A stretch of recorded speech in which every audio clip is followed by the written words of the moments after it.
আমরা পড়ব আমাদের পরীক্ষামূলক পদ্ধতির মিলের যে পরীক্ষামূলক পদ্ধতিগুলো আমরা পড়ছিলাম তার আমরা তৃতীয় পদ্ধতি পড়ব। তার নাম হচ্ছে অন্বয় ব্যতিরেকী পদ্ধতি। আগে আমরা অন্বয় পদ্ধতি পড়েছি, ব্যতিরেকী পদ্ধতিও আলাদা করে পড়েছি। এখন আমরা দেখো দুটো পদ্ধতির নামটা শুনে বোঝা যাচ্ছে যে দুটো পদ্ধতির এখানে মিশ্রণ কিছু একটা থাকবে।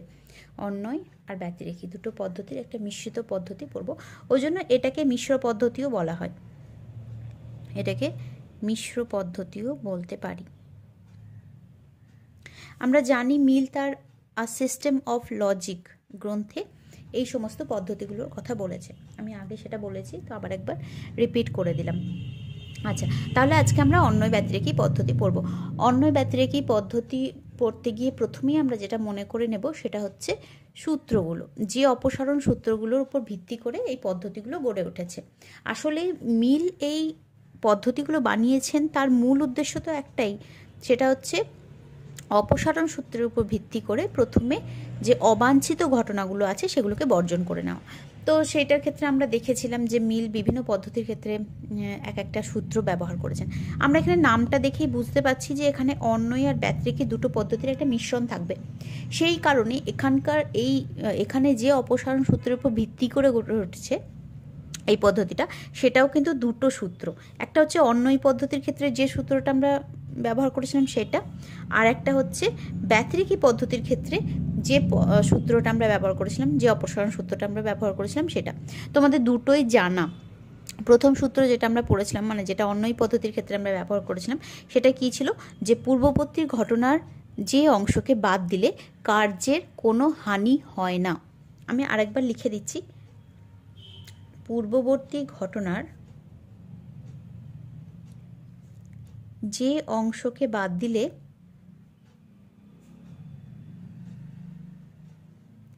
কার্যের কোনো হানি হয় না।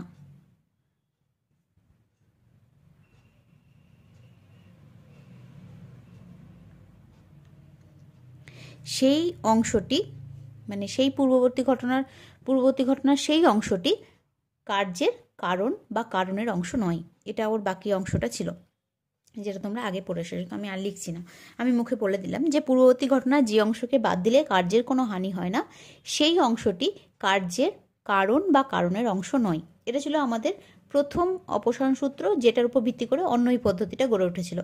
এবার আরেকটা সূত্র হলো, যেটা দ্বিতীয় সূত্র, যেটার উপর ভিত্তি করে ব্যতিরেকী পদ্ধতি গড়ে উঠেছিল, সেটা কি ছিল, যে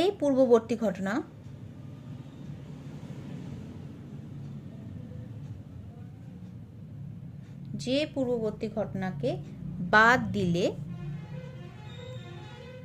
কার্যটিও বাদ পড়ে যায়।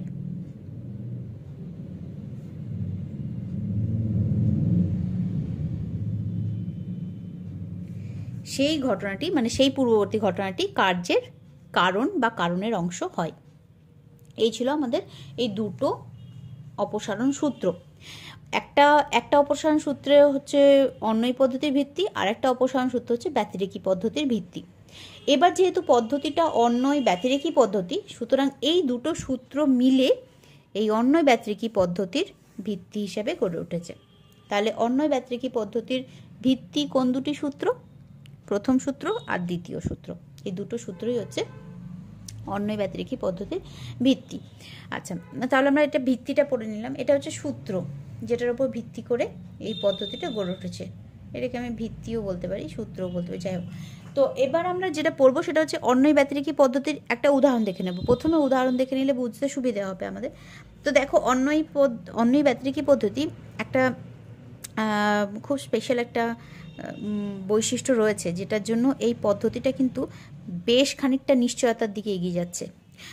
এই আরোহ পদ্ধতি কখনো নিশ্চিত হয় না, কিন্তু আমি বলেছি নিশ্চয়তার দিকে যাচ্ছে অনেকটা। তো এইখানে এই পদ্ধতিতে দুটো ভাগ আছে এরকম করে। তো আমি দুটো ভাগ আলাদা আলাদা করে নিচ্ছি। এইদিকে আমি রাখবো সদর্থক দৃষ্টান্ত। আমি অন্বয় ব্যতিরেকী পদ্ধতির একটা উদাহরণ দিচ্ছি, তো আমি প্রথমে এদিকে রাখছি সদর্থক দৃষ্টান্ত। আরেকটা অংশ থাকে, সেটা হচ্ছে নঙর্থক দৃষ্টান্ত। মানে এটাকে বলতে পারো ভাববাচক দৃষ্টান্ত, এটাকে বলতে পারো অভাববাচক দৃষ্টান্ত, বা নঙর্থক দৃষ্টান্ত আর সদর্থক দৃষ্টান্তও বলতে পারো, যাই হোক। তো এখানে আমি সদর্থক দৃষ্টান্ত নিচ্ছি, এখানে নঙর্থক দৃষ্টান্ত। আমি প্রথমে সাংকেতিক উদাহরণ দেখছি, সাংকেতিক উদাহরণে মনে রাখার সুবিধা অনেকটা। সাংকেতিক উদাহরণ দেখো, সাংকেতিক উদাহরণে আমি এটাকে উপরে লিখতে হতো, যাই হোক আমি এখানে লিখে ফেললাম। তো দুটো দিক আছে, একটা সদর্থক একটা নঙর্থক।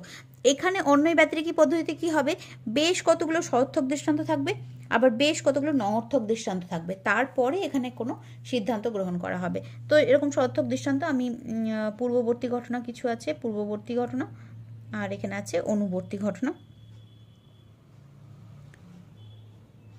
একইভাবে নঙর্থক দৃষ্টান্তের ক্ষেত্রেও পূর্ববর্তী ঘটনা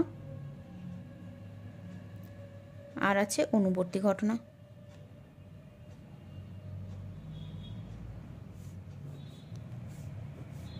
এবার আমি একটা উদাহরণ নিচ্ছি, ধরো এ বি সি পূর্ববর্তী ঘটনাতে ঘটেছে, অনুবর্তী ঘটনাতে ঘটেছে এ বি সি, এটাতে ঘটেছে A D E, A D E, A F G, এটাতে ঘটেছে এ এফ জি, ঠিক আছে। আর নঙর্থক দৃষ্টান্তের ক্ষেত্রে ধরো BC, BC, DE, DE, FG, FG, FG. আচ্ছা, তার থেকে আমি এবার একটা সিদ্ধান্ত এখানে নেব, যাই হোক। তাহলে এখানে কি দেখছি, এখানে দেখলাম আমি, এখানে দেখেছি সদর্থক দৃষ্টান্তে দেখছি যে এই যে এটা যতবার উপস্থিত আছে, এখানে স্মল এটাও ততবার উপস্থিত আছে, এই এটা যতবার উপস্থিত আছে, এই স্মল এটাও ততবার উপস্থিত আছে, এটা সবেতে, এই সবগুলোতে এ উপস্থিত রয়েছে, সঙ্গে স্মল এ উপস্থিত রয়েছে। আবার নঙর্থক দৃষ্টান্তে কি দেখছি, যে কোথাও এটা নেই আর এখানেও কোথাও এটা নেই, তার মানে এই ক্যাপিটাল এটার সাথে স্মল এটার কিছু একটা সম্পর্ক রয়েছে, যার জন্য যখনই ক্যাপিটাল এটা থাকছে তখনই স্মল এটা থাকছে, যখনই ক্যাপিটাল এটা থাকছে না তখন স্মল এটাও থাকছে না। তাহলে তার থেকে আমি সিদ্ধান্ত করে নিচ্ছি যে এ হলো এ এর কারণ। তো অন্যয় ব্যতিরেকী পদ্ধতি, অন্যয় পদ্ধতিতে আমরা কি দেখেছিলাম, অন্যয় পদ্ধতিতে দেখেছিলাম যে কিছু সদর্থক দৃষ্টান্ত দেখা হচ্ছিল, এরকম কিছু সদর্থক দৃষ্টান্ত দেখা হচ্ছিল, সেখানে কিন্তু নঙর্থক দৃষ্টান্ত দেখা হয়নি। তাহলে এখানে এটা অন্যয় পদ্ধতির মতো হলো। আবার ব্যতিরেকী পদ্ধতিতে কি দেখেছিলাম, একটা সদর্থক দৃষ্টান্ত দেখা হয়েছিল, একটা নঙর্থক দৃষ্টান্ত দেখা হয়েছিল, কিন্তু এখানে এক গুচ্ছ সদর্থক দৃষ্টান্ত দেখা হয়েছে, এখানে এক গুচ্ছ নঙর্থক দৃষ্টান্ত দেখা হয়েছে। তাহলে কিছু ক্ষেত্রে অন্যয় পদ্ধতির সাথে মিল রয়েছে দেখছি, কিছু ক্ষেত্রে ব্যতিরেকী পদ্ধতির সাথেও মিল রয়েছে। তো তার থেকে আমরা এরকম একটা ডিসিশন নিয়েছি। এবার একটা বাস্তব উদাহরণ দেখি। তাহলে মোট কথা অন্যয় ব্যতিরেকী পদ্ধতির আকারটা এরকম, যেখানে এক গুচ্ছ সদর্থক দৃষ্টান্ত থাকবে আর এক গুচ্ছ নঙর্থক দৃষ্টান্ত থাকবে, এবং তারপরে দুটো ঘটনার মধ্যে মিল প্রত্যক্ষ করা হবে, আবার সেই দুটো ঘটনার মধ্যেই অমিল প্রত্যক্ষ করা হবে। তাহলে দুবার এখানে একবার মিল প্রত্যক্ষ করা হচ্ছে, একবার অমিল প্রত্যক্ষ করা হচ্ছে। আচ্ছা, তো এই ক্ষেত্রে একটা কথা আমি বলে দিই, সেটা হচ্ছে এই যে অন্যয় ব্যতিরেকী পদ্ধতি, এখানে এইটা তো আসলে অন্যয় পদ্ধতিরই একটা প্রকারভেদ। তো এই পদ্ধতিটা আসলে অন্যয় পদ্ধতিরই একটা প্রকারভেদ, ঠিক আছে। তো এটা যেহেতু অন্যয় পদ্ধতিরই একটা প্রকারভেদ, তো একে বলা হয় দ্বৈত অন্যয় পদ্ধতি। একে কি বলা হচ্ছে, একে বলা হয় দ্বৈত অন্যয় পদ্ধতি, দ্বৈত অন্যয় পদ্ধতি। একে দ্বৈত অন্যয় পদ্ধতি কেন বলা হয়, অন্যয় মানে কি, অন্যয় মানে হচ্ছে মিল, অন্যয় মানে হচ্ছে মিল, আর দ্বৈত মানে কি দুবার। তাহলে দুবার মিল প্রত্যক্ষ করা হয় এই পদ্ধতিতে। এখানে উপস্থিতির মিল, এই উপস্থিত আছে, উপস্থিত আছে, উপস্থিতির মিল, আর এখানে হচ্ছে অনুপস্থিতির মিল, অনুপস্থিত আছে, অনুপস্থিত আছে। তাহলে উপস্থিতির মিল আছে এখানে, অনুপস্থিতির মিল আছে এখানে। তো এই দু রকম মিল দেখা হয় বলে একে বলা হয় দ্বৈত অন্যয় পদ্ধতি, ঠিক আছে। তাহলে দ্বৈত অন্যয় পদ্ধতি বলতে অন্যয় ব্যতিরেকী পদ্ধতিকে বোঝাচ্ছে। আচ্ছা, এবার দেখো আমি একটা বাস্তব উদাহরণ দিই, বাস্তব উদাহরণ। বাস্তব উদাহরণের ক্ষেত্রেও আমি তাই করব, দুভাগে ভাগ করে নেব। এদিকে সদর্থক দৃষ্টান্ত গুচ্ছ থাকবে, মানে অনেকগুলো সদর্থক দৃষ্টান্ত থাকবে, এবং এদিকে নঙর্থক দৃষ্টান্ত থাকবে, নঙর্থক দৃষ্টান্ত গুচ্ছ থাকবে, হ্যাঁ, অনেকগুলো নঙর্থক দৃষ্টান্ত থাকবে। পূর্ববর্তী ঘটনা আর এদিকে অনুবর্তী ঘটনা, এটার ক্ষেত্রেও তাই, পূর্ববর্তী এবং এটা অনুবর্তী। আচ্ছা, এবার কি হচ্ছে, এবার আমি দেখলাম একটা অ্যানোফিলিস মশা কামড়েছে একজনকে অ্যানোফিলিস মশা কামড়েছে, অ্যানোফিলিস মশার কামড়,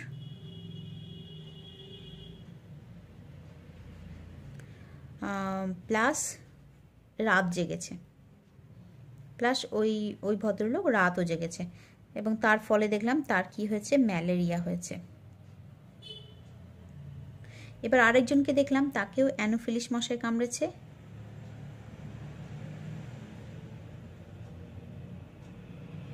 কামড়, আর সঙ্গে কি করেছে, সে হচ্ছে দূষিত খাবার খেয়েছে, দূষিত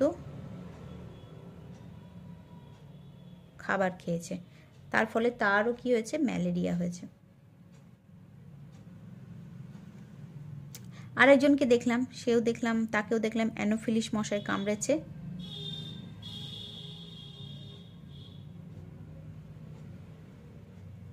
সঙ্গে সে অধিক পরিশ্রম করেছে, অধিক পরিশ্রম। ওহো, জায়গাটা একদম থাকলো না। যাই হোক, এখানে একটু সরু করে দাগ টেনে নিচ্ছি, যেখানে আমি সিদ্ধান্তটা লিখবো, জায়গা নেই, খুব জায়গাটা কমে গেছে। যাই হোক, তো অধিক পরিশ্রম করছে, এখানেও দেখলাম তারও ম্যালেরিয়া হয়েছে।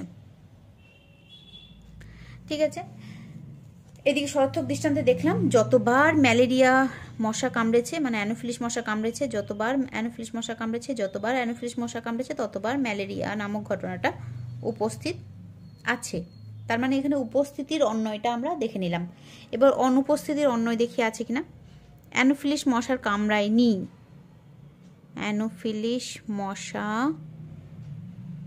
কামড়ায়নি, অ্যানোফিলিস মশা কামড়ায়নি, কিন্তু সে রাত জেগেছে। তার ফলাফল হিসাবে দেখলাম ম্যালেরিয়া হয়নি, ম্যালেরিয়া হয়নি। দ্বিতীয় জনকেও দেখলাম অ্যানোফিলিস মশায় কামড়ায়নি,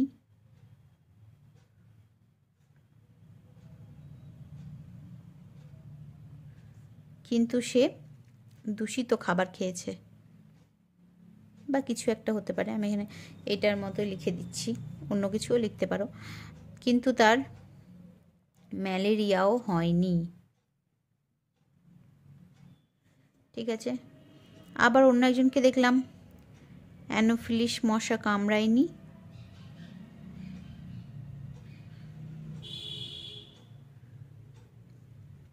কিন্তু বায়ু পরিবর্তন হয়েছে, কিন্তু তার ম্যালেরিয়া হয়নি।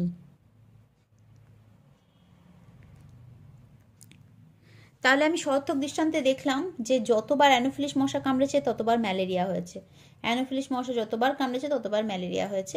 আবার এখানে নঅর্থক দৃষ্টান্তে দেখলাম যতবার অ্যানোফিলিস মশা কামড়ায়নি ততবার ম্যালেরিয়া হয়নি, যতবার অ্যানোফিলিস মশা কামড়ায়নি ততবার ম্যালেরিয়াও হয়নি। তাহলে এখানে আমি অ্যানোফিলিস মশার কামড়ের সাথে ম্যালেরিয়ার উপস্থিতির অন্বয় দেখলাম, এবং এখানে অ্যানোফিলিস মশার না কামড়ানোর সাথে ম্যালেরিয়া না হওয়ার তোমার হচ্ছে অনুপস্থিতির অন্বয় দেখলাম। এই দুই রকম অন্বয় দেখে আমি এখানে সিদ্ধান্ত কি নিলাম, যে অতএব অ্যানোফিলিস মশার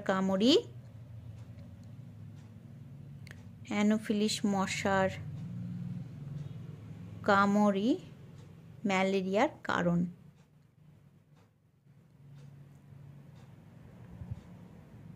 আচ্ছা, এবার এক্ষেত্রে আমি একটা জিনিস বলতে চাই, যে এখানে আমি লিখেছি এ হলো এর কারণ, এইটা না লিখে আমি কিন্তু এরকমও লিখতে পারতাম যে এ হলো এ এর কার্য, উল্টো করে লিখতে পারতাম।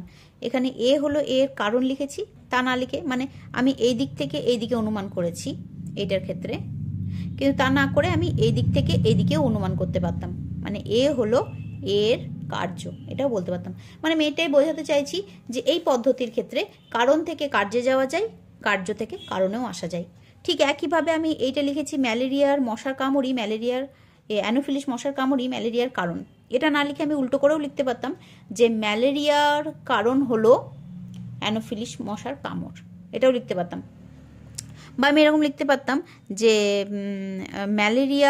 ম্যালেরিয়া হলো অ্যানোফিলিস মশার কামড়ের কার্য, এরকম লিখতে পারতাম। মানে আমি এটাই বলতে চাইছি যে এটার ক্ষেত্রে কারণ থেকে কার্যে আসা যাবে, কার্য থেকে কারণেও আসা যাবে, কিন্তু ব্যতিরেকী পদ্ধতির ক্ষেত্রে আমরা দেখেছিলাম যে সেখানে কার্য থেকে কারণে যাওয়া যায় না ব্যতিরেকী পদ্ধতির ক্ষেত্রে।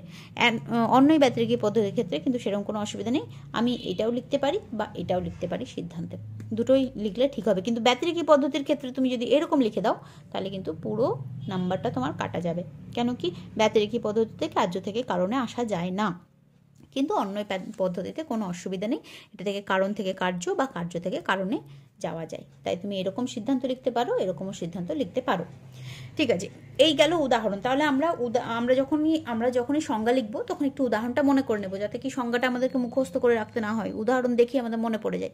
তাহলে এখানে আমরা কি করলাম, যে একগুচ্ছ সদর্থক দৃষ্টান্ত আছে, এই একগুচ্ছ সদর্থক দৃষ্টান্তে দুটো ঘটনার মধ্যে আমরা মিল প্রত্যক্ষ করলাম, আর একগুচ্ছ নঙর্থক দৃষ্টান্তে ওই দুটো ঘটনার মধ্যেই অমিল প্রত্যক্ষ করলাম, এবং তারপরে সিদ্ধান্ত নিলাম যে এটার কারণ বা কার্য যাই হোক। ঠিক আছে, তাহলে আমরা এবার কি করব, অন্য ব্যতিরেকী পদ্ধতির সংজ্ঞাটা লিখে নেব। তাহলে আমরা সংজ্ঞাতে প্রথমে লিখব যে একগুচ্ছ সদর্থক দৃষ্টান্তে, একগুচ্ছ, অনেকগুলো সদর্থক দৃষ্টান্ত ছিল, আমি বারবার বলেছি, একটা নয় কিন্তু। তাহলে একগুচ্ছ সদর্থক দৃষ্টান্তে আলোচ্য ঘটনাটি, আমরা এই দিকের ঘটনাটাকে আলোচ্য ঘটনা বললে, মানে আমাদের সুবিধের জন্য, বোঝার সুবিধের জন্য আমরা এই দিকের ঘটনাটাকে আলোচ্য ঘটনা বলি, আর এই দিকের ঘটনাটাকে সাধারণ ঘটনা বলতে পারো বা অপর ঘটনাও বলতে পারো। ঠিক আছে, তা আমি সাধারণ ঘটনাই বলছি ধরো। ঠিক আছে, এদিকে ঘটনাটাকে আলোচ্য ঘটনা বলছি, এদিকে ঘটনাটাকে সাধারণ ঘটনা বলছি। তো কি করলাম আমরা, যে একগুচ্ছ সদর্থক দৃষ্টান্তে আলোচ্য ঘটনাটির উপস্থিতির সাথে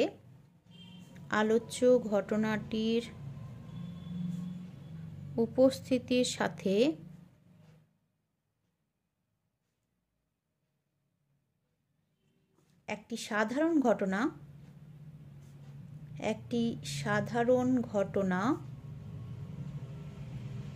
সর্বদাই উপস্থিত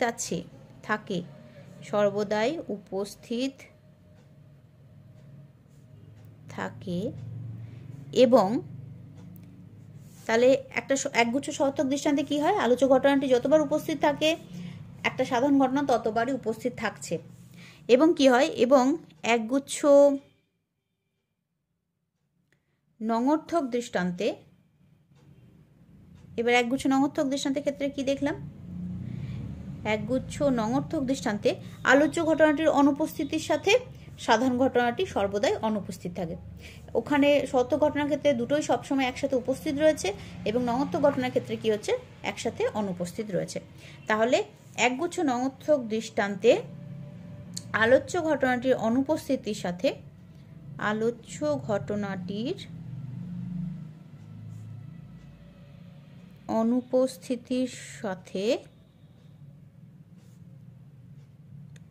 সাধারণ ঘটনাটি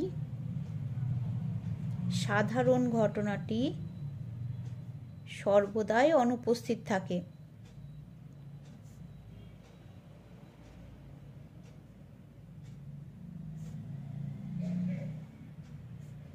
তাহলে আলোচ্য ঘটনার সাথে সাধারণ ঘটনার কার্যকারণ সম্বন্ধ আছে বলতে হবে। তাহলে আলোচ্য ঘটনার সাথে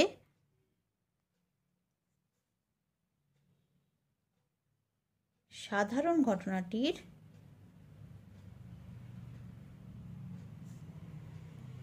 কার্যকারণ সম্পর্ক আছে।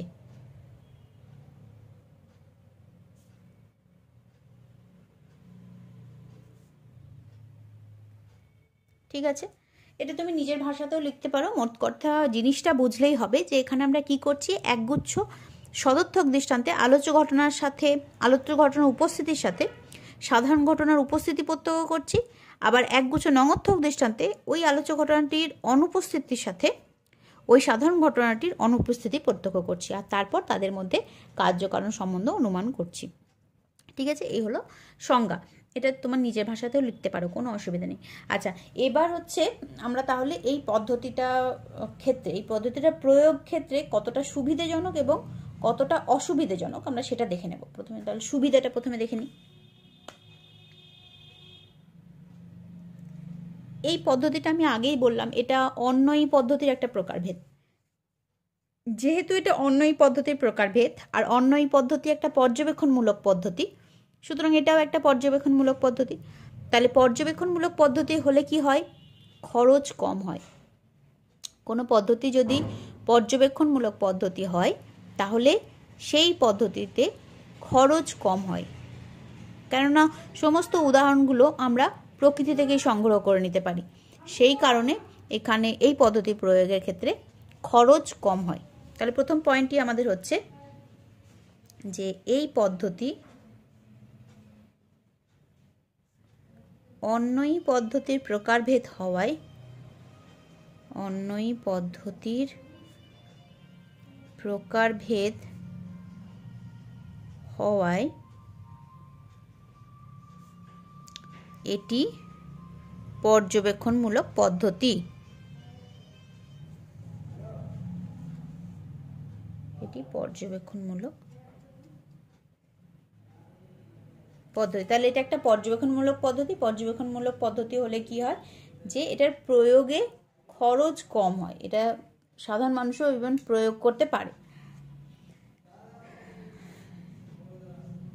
এটি পর্যবেক্ষণমূলক হওয়ায়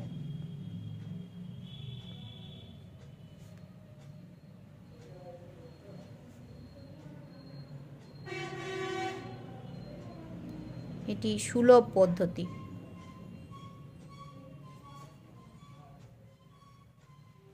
মানে এটা কম খরচাতে এই পদ্ধতিটা প্রয়োগ করতে পারা যায়। আরেকটা পয়েন্টও লিখতে পারো যে এই পদ্ধতি হচ্ছে সাধারণ মানুষও প্রয়োগ করতে পারে। এই পদ্ধতিটা যেহেতু তোমার হচ্ছে পর্যবেক্ষণমূলক পদ্ধতি, তাই সাধারণ মানুষও এই পদ্ধতিটা প্রয়োগ করতে পারে। দ্বিতীয়ত হচ্ছে সুবিধা হচ্ছে এই পদ্ধতিতে কি করলাম আমরা? সঅর্থক দৃষ্টান্ত দেখলাম, সঙ্গে নঙর্থক দৃষ্টান্তও দেখলাম। এর ফলে এই দুরকম দৃষ্টান্ত দেখার ফলে এর সিদ্ধান্তের সম্ভাব্যতা অনেকটা বেড়ে যায়। তাহলে এই পদ্ধতিতে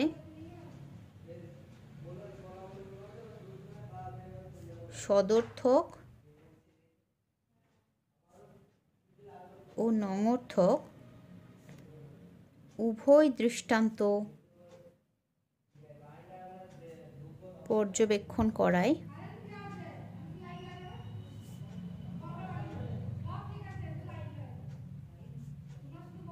এর সিদ্ধান্তের সম্ভাব্যতা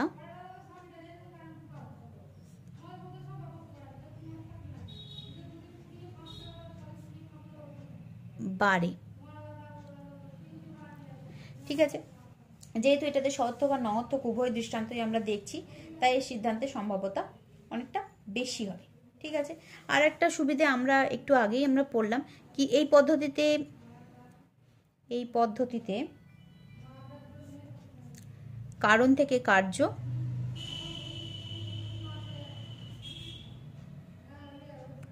ও কার্য থেকে কারণ অনুমান করা যায়, দুদিকেই অনুমান করা যায়।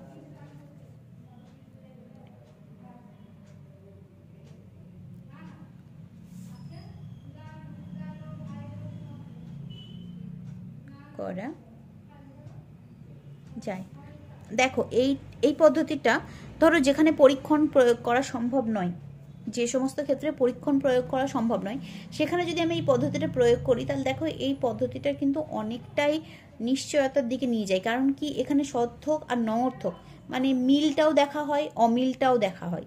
তো দুটো দিকই যেহেতু দেখা হয়, তাই যেখানে যে সমস্ত ক্ষেত্রে পরীক্ষা প্রয়োগ করার সময়, পরীক্ষণের ক্ষেত্রে তো সিদ্ধান্তের সম্ভবত অনেকটা বেশি হয়। ব্যতিরেকি পদ্ধতির ক্ষেত্রে আমরা দেখেছিলাম যে ব্যতিরেকি পদ্ধতি যেহেতু পরীক্ষামূলক, তাই সেখানে সিদ্ধান্তের সম্ভাব্যতা অনেকটা বেশি হয় পর্যবেক্ষণ পদ্ধতির থেকে। কিন্তু এইটা পর্যবেক্ষণ পদ্ধতি হয়েও যেখানে পরীক্ষণ সম্ভব নয়, সেখানে যদি এই পর্যবেক্ষণ পদ্ধতি প্রয়োগ করা হয় তাহলে সেখানেও কিন্তু সিদ্ধান্তের নিশ্চিত হওয়ার সম্ভাবনাটা অনেকটা বেশি থাকে। তাহলে যেখানে পরীক্ষণ পদ্ধতি প্রয়োগ করা সম্ভব নয় সেখানে এই পদ্ধতি খুবই গুরুত্বপূর্ণ। তাহলে এটার একটা সুবিধে। যে যেখানে পরীক্ষণ পদ্ধতি প্রয়োগ করা সম্ভব নয়, যেখানে পরীক্ষণ সম্ভব নয় সেখানেও এই পদ্ধতি খুব গুরুত্বপূর্ণ।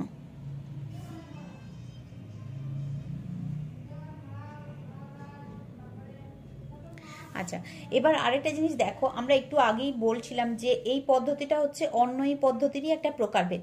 তাহলে অন্বয়ী পদ্ধতির প্রকারভেদ হলে এর মধ্যে কিন্তু অন্বয়ী পদ্ধতির দোষগুলো চলে আসার কথা, কিন্তু একটা বড় দোষ সেটা হচ্ছে বহু কারণে সম্ভব না, যেটা অন্বয়ী পদ্ধতির ক্ষেত্রে একটা বড় দোষ ছিল, বহু কারণে সম্ভব না, সেইটা থেকে এই পদ্ধতিটা মুক্ত। কেন মুক্ত বলো তো? শুধুমাত্র এই জন্য মুক্তি হতে পেরেছে, বহু কারণের সমস্যা থেকে এই জন্য মুক্ত হতে পেরেছে এই পদ্ধতি, কারণ কি এই পদ্ধতিতে নঙর্থক দৃষ্টান্ত পর্যবেক্ষণ করা হয়। যেহেতু নঙর্থক দৃষ্টান্ত পর্যবেক্ষণ করা হয়, তাই এটি অন্যই পদ্ধতির প্রকারভেদ হয়েও বহু কারণের সমস্যা থেকে মুক্ত হতে পেরেছে। তাহলে এখানে লিখি যে যেহেতু এই পদ্ধতিতে নঙর্থক দৃষ্টান্ত পর্যবেক্ষণ করা হয়, নঙর্থক দৃষ্টান্ত পর্যবেক্ষণ করা হয়,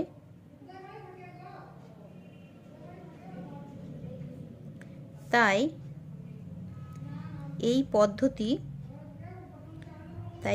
পদ্ধতি অন্যই পদ্ধতির প্রকারভেদ হয়েও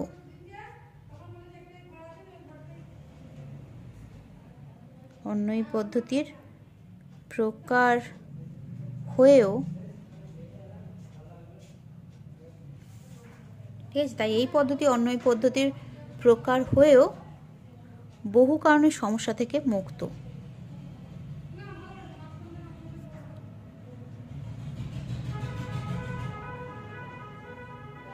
বহু কারণের সমস্যা থেকে মুক্ত। তাহলে দেখো এই পদ্ধতি একটা বড় সড়ো একটা সমস্যা থেকে আমাদের মুক্তি দিচ্ছে, সেটা হচ্ছে বহু কারণের সমস্যা। তার কারণ মুক্তি দেওয়ার কারণটা কি না, এটা নঙর্থক দৃষ্টান্ত পর্যবেক্ষণ করে। ঠিক আছে, আর তারপরে এটা ক্ষেত্রে আরও লিখতে পারো যে অন্যান্য যে পর্যবেক্ষণ পদ্ধতিগুলো আছে সেইগুলোর তুলনাতে এই পদ্ধতিটা অনেকটাই নির্ভরযোগ্য। আরও তো অনেক পর্যবেক্ষণ পদ্ধতি আছে, সেই সমস্ত পর্যবেক্ষণ পদ্ধতির মধ্যে এই পদ্ধতিটা অনেকটা বেশি নির্ভরযোগ্য বলা যায়। ঠিক আছে, আর একটা সুবিধা এটা লিখতে পারো, যেটা আমি বললাম একটু আগে, যে সাধারণ মানুষও এই পদ্ধতি প্রয়োগ করতে পারে। সাধারণ মানুষও এই পদ্ধতি প্রয়োগ করতে পারে, যেহেতু এটা পর্যবেক্ষণমূলক, তাই সাধারণ মানুষও এই পদ্ধতি প্রয়োগ করতে পারে। ঠিক আছে, যাই হোক, তো এরকম করে বেশ কয়েকটা পয়েন্টস তোমরা বানিয়ে নিতে পারবে। এবার আমি হচ্ছে অসুবিধাটা লিখি, এখানে ওটা লিখতে পারো, আমি লিখেও দিই যে পর্যবেক্ষণমূলক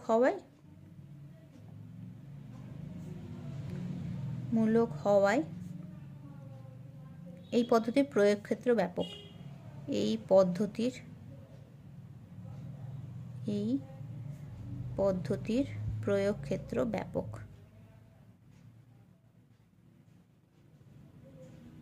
মানে এটা সবাই ইচ্ছে করলে প্রয়োগ করতে পারে, যেহেতু এটা পরীক্ষাগারে সীমাবদ্ধ হয়ে করতে হয় না। পরীক্ষাগারে করতে হলে একটা কিছু জ্ঞানের প্রয়োজন হয় নির্দিষ্ট, তারপরে খরচ সাপেক্ষ হয়।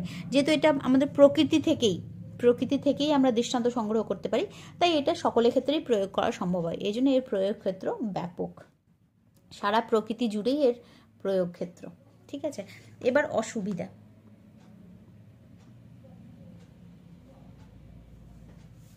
প্রথমেই যে অসুবিধাটা খুব স্বাভাবিকভাবেই এসে যায়, সেটা হচ্ছে এটা একটা পর্যবেক্ষণমূলক পদ্ধতি। তো পর্যবেক্ষণে যদি কোনো ভুল থাকে তাহলে যুক্তিতেও ভুল এসে যাবে। যদি আমি ভুল পর্যবেক্ষণ করি কোনো কারণে, তাহলে পর্যবেক্ষণের ভুলের জন্য আমার যুক্তিটাও দোষদুষ্ট হয়ে যাবে। তাহলে যে দোষটা থেকে এটা মুক্ত হতে পারে না, সেটা হচ্ছে অপর্যবেক্ষণ দোষ।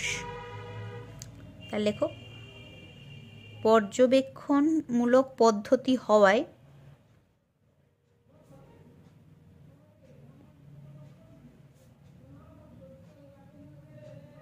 সঠিক পর্যবেক্ষণের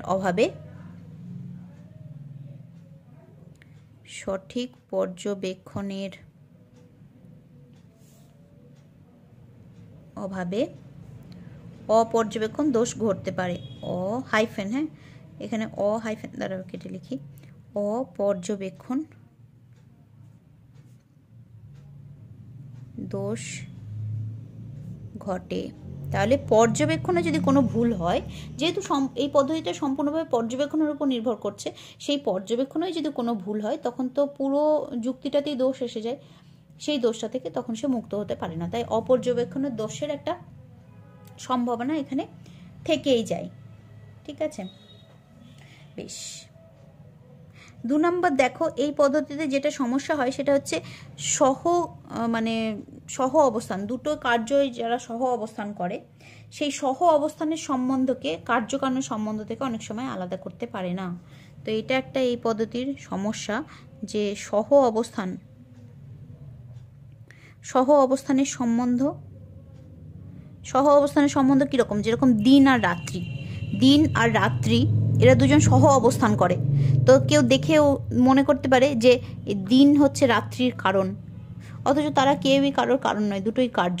তাহলে ওরা হচ্ছে সহ অবস্থানের সম্বন্ধ। দিন আর রাত্রির মধ্যে কীরকম সম্বন্ধ আছে, সহ অবস্থানের সম্বন্ধ আছে, তারা একসাথে অবস্থান করে, কার্যকারণ সম্বন্ধ কিন্তু নেই। তো এই পদ্ধতি কি করে, পর্যবেক্ষণের মাধ্যমে প্রত্যক্ষ করে, তো যেটা কোনটা পূর্ববর্তী কোনটা পরবর্তী। তো যেমন উদাহরণের ক্ষেত্রে যদি এখানে বসাও, এখানে দিন, তারপরে এখানে রাত্রি হচ্ছে, দিন হচ্ছে রাত্রি হচ্ছে, দিন হচ্ছে রাত্রি হচ্ছে, যতবার দিন হচ্ছে ততবার তারপরে রাত্রি হচ্ছে। তো সেইটা দেখে তখন মনে হতে পারে যে আরে এটা তো কার্যকারণ সম্পর্ক, কিন্তু ওটা আসলে সহ অবস্থানের সম্পর্ক। তো সেরকম সহ অবস্থানের সম্পর্ক ও কার্যকারণ সম্বন্ধের মধ্যে বিভেদ করতে পারে না।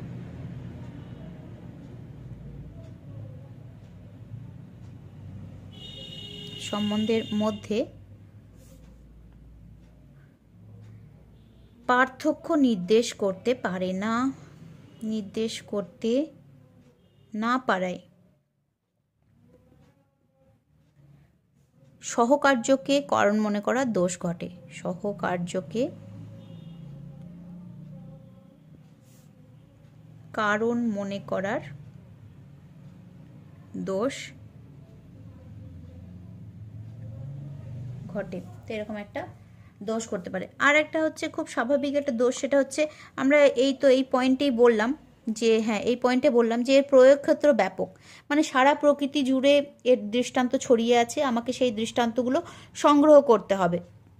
ঠিক আছে, তার মানে এই পদ্ধতিটা অনেক ব্যাপক হলে কি হবে, এর উদাহরণ সংগ্রহ করা এত সহজ নয়, এর দৃষ্টান্ত সংগ্রহ করা, সারা প্রকৃতি জুড়ে দৃষ্টান্ত সংগ্রহ করা, মানে দৃষ্টান্ত ছড়িয়ে আছে, এটা কোনো পরীক্ষাগার নয় যে ওই সীমাবদ্ধ জায়গাটার মধ্যেই তোমাকে সমস্ত কিছু লুকিয়ে আছে, সেখান থেকে তোমাকে সব কিছু বের করতে হবে, তা নয়। পুরো প্রকৃতির মধ্যে দৃষ্টান্ত ছড়িয়ে আছে, সেখান থেকে এই দৃষ্টান্তগুলো খুঁজে বের করা, ভাববাচক দৃষ্টান্ত সংগ্রহ করা সহজ হলেও অভাববাচক দৃষ্টান্ত বের করা এটা অত্যন্ত কঠিন আর সময়সাধ্য। তো এটা একটা অসুবিধা হতে পারে যে ভাববাচক দৃষ্টান্ত সংগ্রহ করা সহজ হলেও ভাববাচক দৃষ্টান্ত সংগ্রহ করা সহজ হলেও অভাববাচক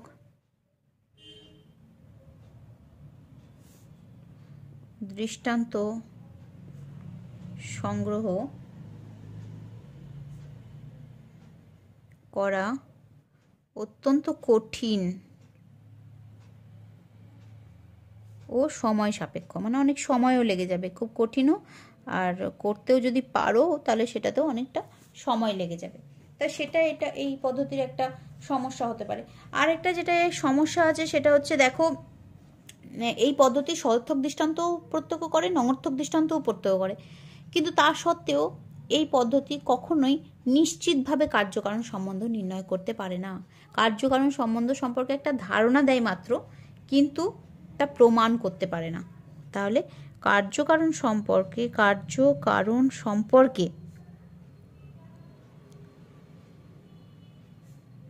ধারণা দিলেও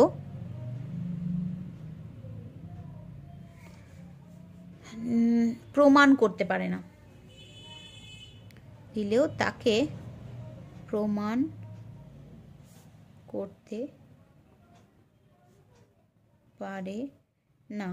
কেননা এটা যতই হোক এটা পর্যবেক্ষণমূলক পদ্ধতি, তো প্রমাণের পদ্ধতি তো নয় যে এটা প্রমাণ করতে পারবে। তাই যতই সর্থক দৃষ্টান্ত দিক, যতই নঙর্থক দৃষ্টান্ত দিক, কার্যকারণ সম্পর্কে কেবল ধারণাই দিতে পারে, নিশ্চিত বলতে পারে না, অর্থাৎ প্রমাণ করতে পারে না।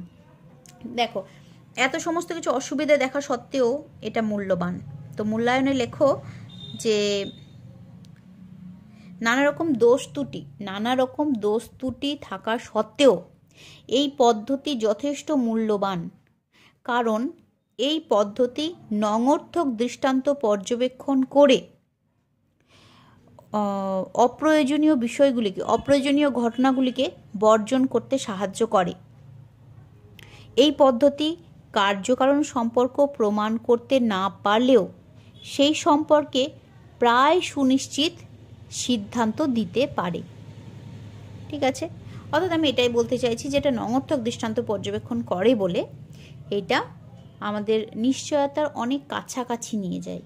হয়তো নিশ্চিত করে বলতে পারে না, কিন্তু নিশ্চয়তার অনেকটা কাছাকাছি করে নিয়ে যায়, যেহেতু এটা সর্থক দৃষ্টান্ত পর্যবেক্ষণ করার সঙ্গে সঙ্গে নঙর্থক দৃষ্টান্তও পর্যবেক্ষণ করে।